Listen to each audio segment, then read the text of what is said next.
Hey you guys, what's good? It's your boy K-Dot, the first Black Super Saiyan to ever arrive on this planet. You guys, I'm here to drop this video on this Mario vs. Sonic Nintendo vs. Sega death battle. Now, they already did this death battle, but I'm wondering why they're doing it again. They said something new is coming, and they explained both these characters a week apart at a time. Gave us a full background of these characters. Let's see how this death battle goes, because I'm like, you already did this death battle, but let's see what's up with this. So let's go ahead and get into this. Now, you guys see, like, comment, subscribe, show your boy K-Dot some love. First Black Super Saiyan, let's get into this. Check out 23andMe, a DNA testing service that can offer insight into your ancestry, health, wellness, and... Nope. Skip.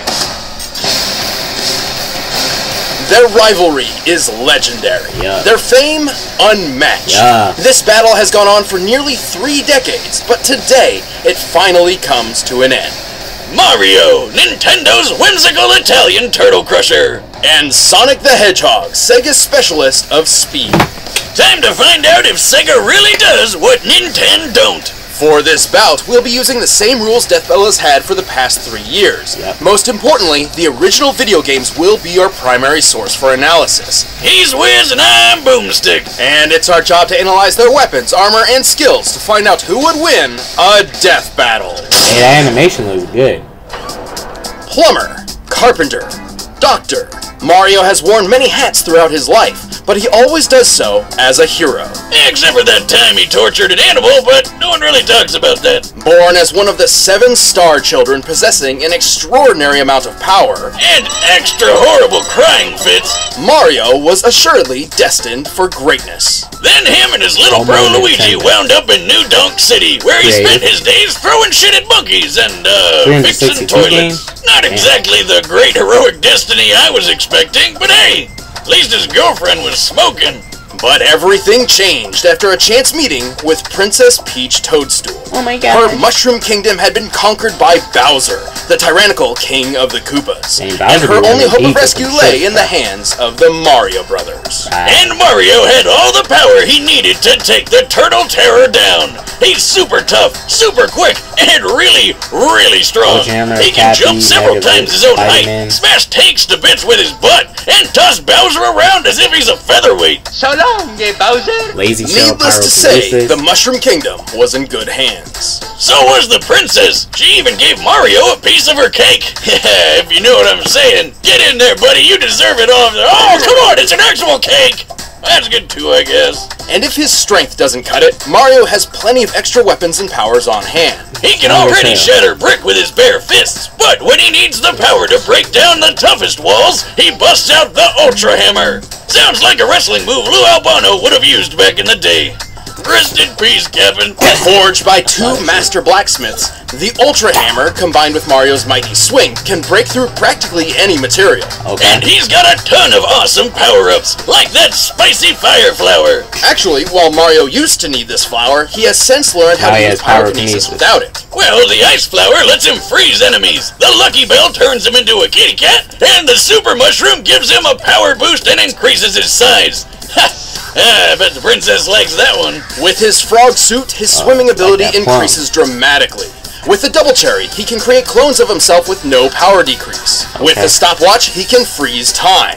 With the Cape Feather or the Wing Cap, he can soar. Okay, let me say this. So, in order for Mario to win this battle, all these mushrooms and shit have to be within his vicinity, depending on where this battle takes place. Are these mushrooms going to be dropping out of nowhere? Because he just can't pull these mushrooms out of his ass. Like, the mushroom to get huge, it depends where they're fighting it. The most likely death battle is going to make us some shit where fucking mushrooms fall out the sky and he's like, oh, power up, boom. Alright, let's go. Or to new heights. And with the Starman or Rainbow Star, he becomes totally invincible. For a short time. And with the Gold Flower, he never has to work another day in his life, because he's got an infinite supply of money, made of people. While he can carry several power-ups at once, Mario doesn't always need them to prove his potential. He's quick enough to maneuver when transformed into a bolt of lightning, and skilled enough to pilot the Star Diver as it rockets through the atmosphere. He's so friggin' manly, he took an explosion to the face that wrecked an entire castle. And even better, he was standing in the middle of this. Based on a standard tennis court's measurements, we can determine the blast of this fireball covered a radius of over 2,000 feet. To reach this distance, the blast must have had an explosive yield of over 2.4 megatons. So what you're saying is Mario could totally play tennis with a nuclear warhead for a ball and be totally fine? Yes. Probably. Also, he can throw a baseball so fast it overloaded this speed gun, implying it was launched over 999 miles per hour. In the Mario World cartoon, he hurled a dinosaur out of orbit. Assuming this creature is of similar size and weight to a Tyrannosaurus Rex, this feat would require a force of over 135 tons of TNT. Wait, Wiz, I thought you said we're only using the games. Any official material counts so long as it's supported by the games, otherwise we'd be ignoring a huge majority of the character's history. Take a look at this chain chomp. It's actually made up of solid gold. Gold is ridiculously heavy. While 1 cubic foot of iron weighs 491 pounds, a cubic foot of gold is over 1,200 pounds. Luckily, a chain chomp is a perfect sphere, so we can compare it to Mario's height to find that it weighs nearly 6,000 tons. Wait, did he just leave it in that hole? Cash it in, Mario! That thing's worth $366 billion! That's actually correct. Well, yeah, that guy on TV who always wants my gold told me. This isn't even Mario's most impressive feat. At one point, he lifted an entire fortress and punted it through the air. He does the same thing in the manga, and it's pretty on par with the strength he's shown against Bowser, who's survived collapsing castles multiple times. Since this presentation makes the castle's size difficult to determine, we measured the entire interior based on maps from the game. By scaling these measurements to the castle's smaller avatar, and conservatively assuming a limestone composition, we've determined the castle must weigh more than 61 million tons. And he just kicked it away like it was a freaking soccer ball! Given the distance it was kicked, Mario must have exerted a force of around 3.5 megatons of TNT. Do you realize what this means? Mario's foot is 231 times more powerful than the atomic bomb that dropped on Hiroshima. Now seems like a good time for a beer. Luigi. Or 12. Honestly, Mario's absurd strength shouldn't be as surprising as you'd think. While he's fairly naive and not much of a strategist, he's saved the Mushroom Kingdom from Bowser's clawed grip time and time again. And the Koopa King is tough enough to survive. Luigi runs faster, Mario jumps higher. Or do I got it backwards? Ah, fuck it. A dip in the sun, or even a black hole. Don't underestimate Nintendo's powerful plumber. Here we go!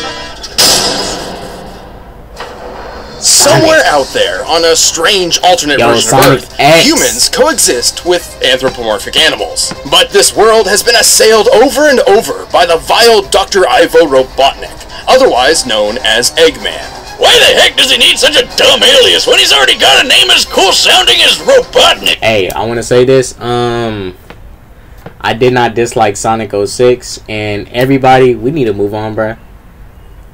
Sonic Forces was garbage. They missing the mark with these 3D Sonic games, and they need to jump back up in it. Because if Sonic 06 did not have that clunky, glitchy game, it would have been fine.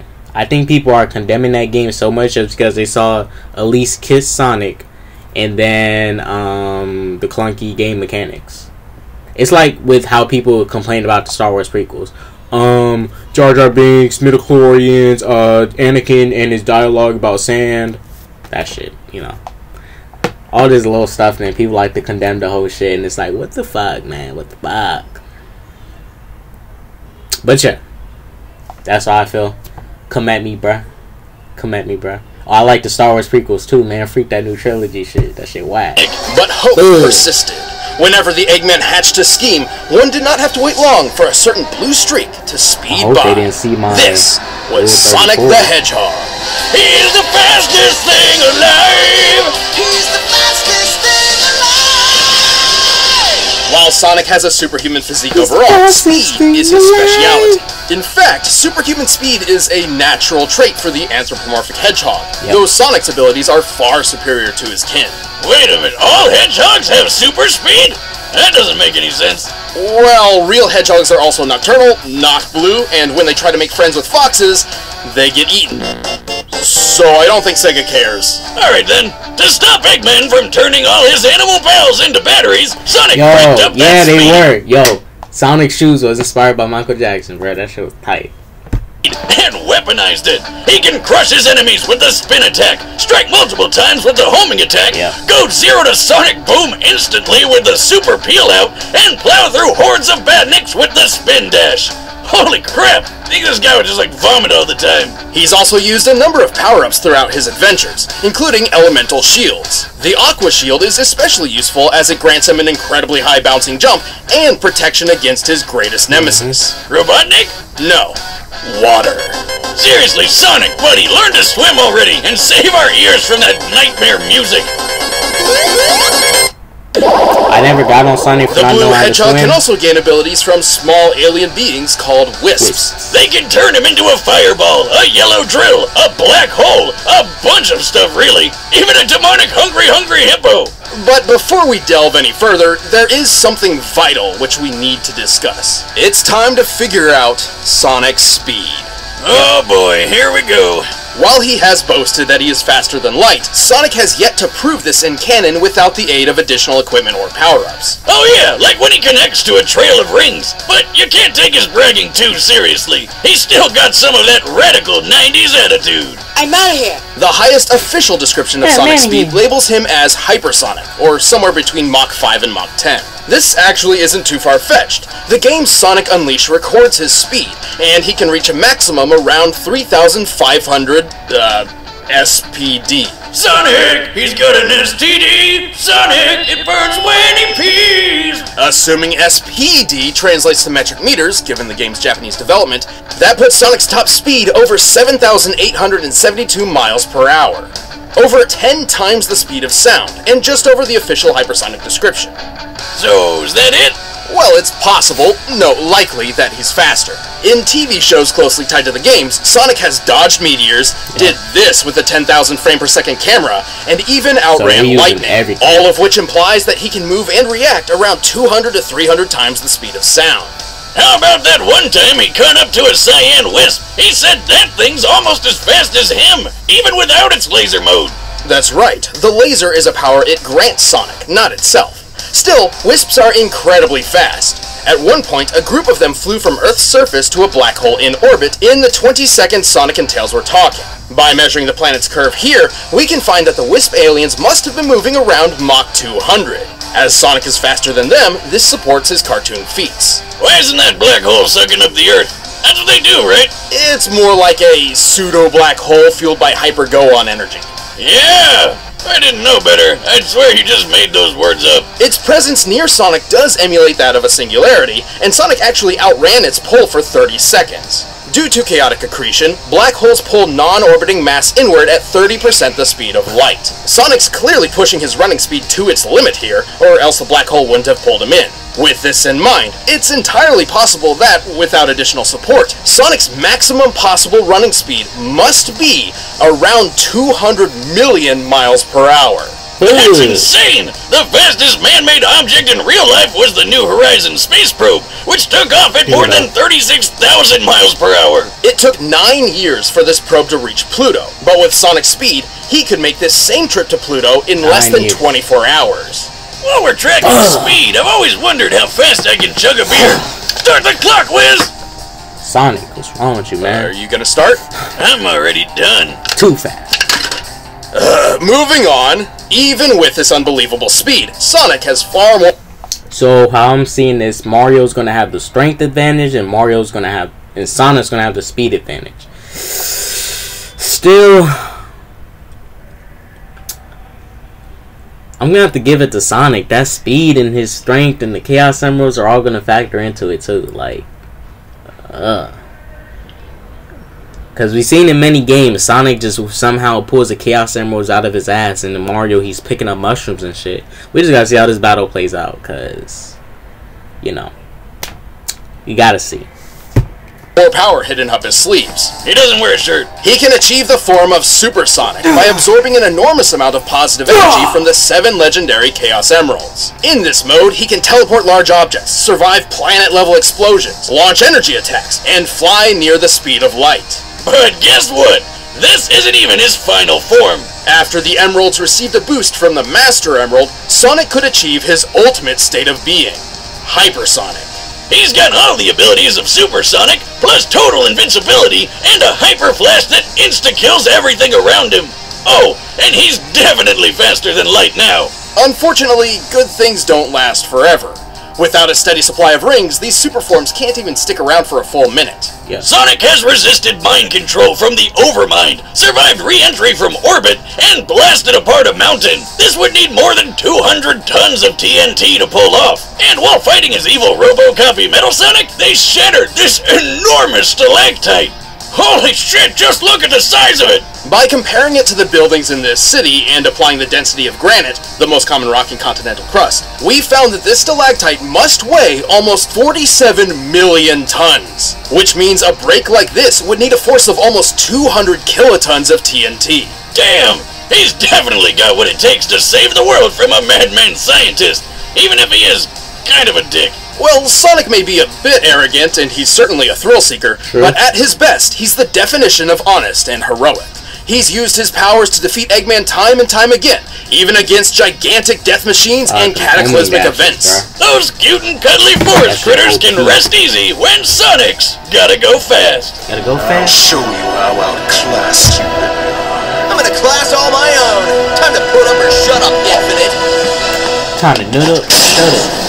Alright, the combatants are set. Let's end this debate once and for all. But first, all this talk of Eggman's got me hungry. For Blue Apron!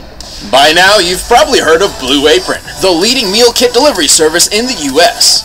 But did you know about all the different kinds of delicious foods you can make? Like the honey chipotle glazed chicken with poblano and lime rice. There's plenty to choose from, since they offer 12 new recipes each week. Man, all you have to do is choose the 2, 3, or 4 that sound best to you, and they deliver it right to your door. Look! Alright, I'ma wait. I wanna see the reasoning, then I'ma say who's gonna win. I'm just gonna enjoy this action. Let's get into this shit. Come on, bruh. Come on.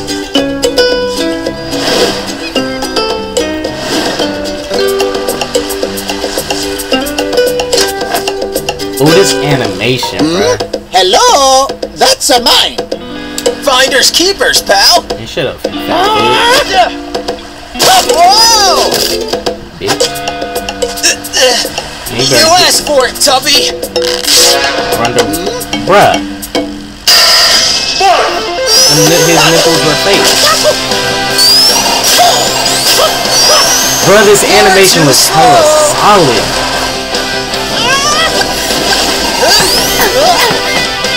Come on, bruh. This shit looks good. A whisk? Come here.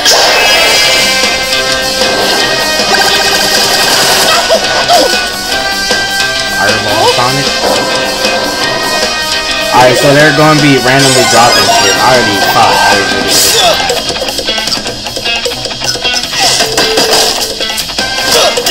See, this is where this shit gets like fucked up. Cause it's like going in, you're just picking up random stuff out of nowhere. Like the whips, that was out of nowhere.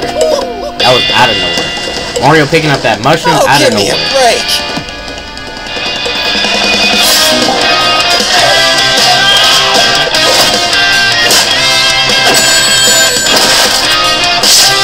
Oh! Hypersonic. Now I'll show you.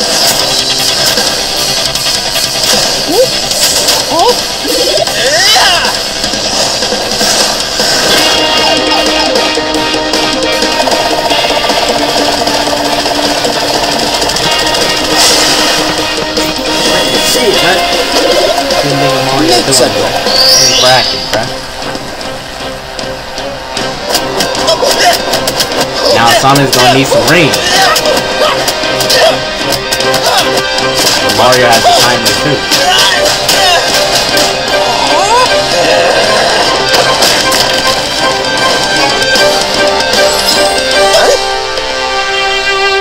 shoot. Oh, mamma mia!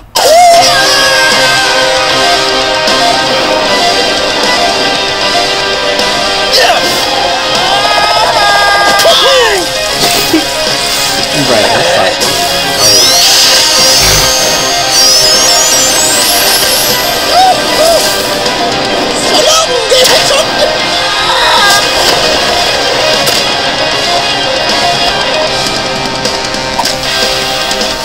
The fuck? Woohoo! I'm the winner! KO! Whoa! How did that happen? I know Nintendo won the console wars, but I really seem to remember Sonic having this one in the bag. I'm sure Sonic could have won in specific circumstances, but more times than not, Mario takes the victory. Keep in mind this analysis was done with a focus on the games and their closely tied media, excluding alternate contrary sources like the Archie comics or the Mario Brothers movie, where Mario and Sonic are essentially entirely different characters from their gaming counterparts. Okay. Sonic had speed in the bag, obviously, but Mario was way too tough for him. Their top strength feats paint this picture very, very clearly. But I know what you're thinking. What good is Mario's strength if he couldn't even hit the blue blur? He's way too fast, right? Yes and no. While Mario obviously couldn't match Sonic's relativistic top-running speeds, he's moved efficiently as a bolt of electricity and piloted the Star Diver. Based on our calculations, this puts him at the same level as Sonic's own reactionary feats. Wait a minute, move as a... I played Super Mario Odyssey, that's by the assistance of his hat, bruh. That's by the assistance of his hat. He didn't do that on his own, bruh. That's some... Bruh. They using the lightning bolt from Super Mario Odyssey. He needs Cappy in order to do that and travel at that speed. He wasn't using Cappy in this fight. He was not. Miss me, bruh. Miss me with that. They tripping. Since Mario was tough enough to tank almost anything Sonic could throw at him, it was only a matter of time before he tagged the blue blur with a deadly blow. But what about chaos control? Couldn't Sonic just stop time and take care of things? What? It's heavily implied he knows how to, but Sonic has never actually used the time stop ability in canon. Even then, Mario's stopwatch does the same thing, putting them on equal footing. Ah, don't do that! Where's my wallet? Actually, most of Mario and Sonic's power-ups countered each other in this way. Mario even had plenty of options for defending against Sonic's invincible super forms. But Mario also had a much wider variety of power-ups, offering multiple ways to overpower Sonic. For example, he could have frozen Sonic solid, Yeah, or but he even need to turned pick him up into these gold. mushrooms and fire. His arsenal would always outlast bombs and Sonic's shit. because he's been shown to carry This shit more of doesn't them come on out of his fucking person. pocket. Oh, God! Oh, I've seen things! But even then, Mario's durability blew Sonic's out of the water. Even if we assume the 200 kiloton stalactite feat was entirely Sonic's doing, Mario survived an explosion that was 12 times more powerful. Simply put, Sonic didn't have a lot of viable options that could take Mario down for good. I always knew Sonic was impressive, but Mario is just ridiculous. Probably that mustache. Sonic was obviously incredibly fast, but he couldn't compete with Mario's superior strength, durability, and varied arsenal. He got Mario'd. After 100 episodes, you still can't think of a good pun? No, but now they can see me do this. Ah, check it out, Wiz. The winner is Mario. Alright, I guess I am not disputing the fact that Mario was stronger. I'm not disputing that. But speed-wise, Mario traveling as with Cappy as a lightning bolt was due to being able to do that with Cappy. That was mainly Cappy. Let's be real, bro. That was the hat. That was Mario's hat. That was Cappy. That was not Mario. That was Cappy. Let's be real. Cappy was not in this fight. This is the issue. These power-ups, bruh. They brought up these power-ups. But the stage, where were they at? Were they fighting in Mario's world or were they fighting in Sonic's world? Where were they fighting at? Because, like, that's the confusing part.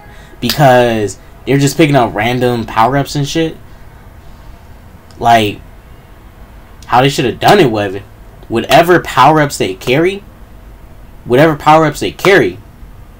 then those are the items they use. If Sonic carries a carry-out symbol somewhere in his asshole or something, then he's going to use them in the fight.